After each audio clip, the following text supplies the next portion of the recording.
awesome that you're here. I guess just describe, because this is the first time ever that this draft is in Green Bay. Like, how crazy is that, the fact that it's here? It's amazing. A lot of folks who are with us at ESPN, this is their first time in Green Bay. And we were pulling up and I was like, oh, you guys got to come during the season. You can really experience Titletown and, see the houses and all of that. Obviously, it's a little bit quieter right now, but it's great. I mean, it's a terrific reward for a fan base that's obviously one of the best in the NFL.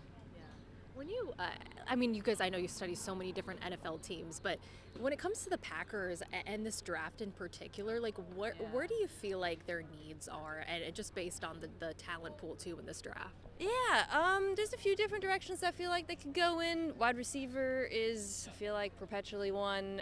Very unlikely in the first round, given the history that how the team approaches that. I think defensive line, secondary, obviously the future of Jair Alexander is a little bit up in the air, is something I imagine we'll be talking about, but it's a good draft for corners. I actually like a lot of the corners even later in the draft, so there could be some opportunities there. Yeah. Is there like a prospect in your mind that like isn't being talked about enough?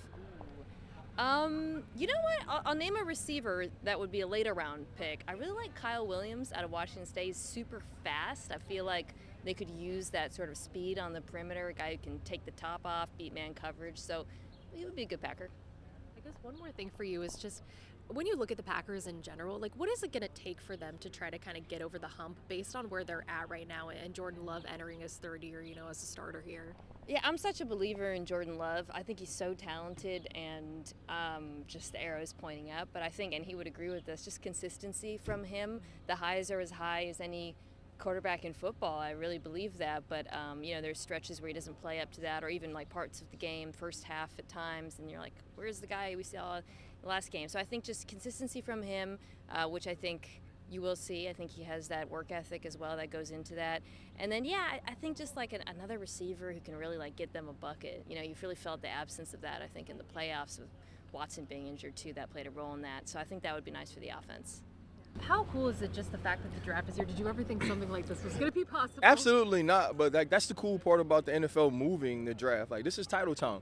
Wouldn't you want the people of Green Bay, or wouldn't you want the NFL fans across the country to see what Green Bay is, to see why the Lombardis are here, to see why this city and this community rallies around this team? So I think it's extremely dope. The only thing is it's supposed to get cold the next couple of days, so maybe that part about Green Bay I'm not trying to witness. Yeah, no, that's fair. Last question for you, since I know you got to go as a defensive guy. Like, the Packers, there's the situation's fluid with Jair, his future and all that. So, corner definitely something you're looking at. What could you do this year's class? What sticks out about them? I think this is a really good class. Obviously Travis Hunter stands alone at the top with his uniqueness, being able to play both sides, his ball skills.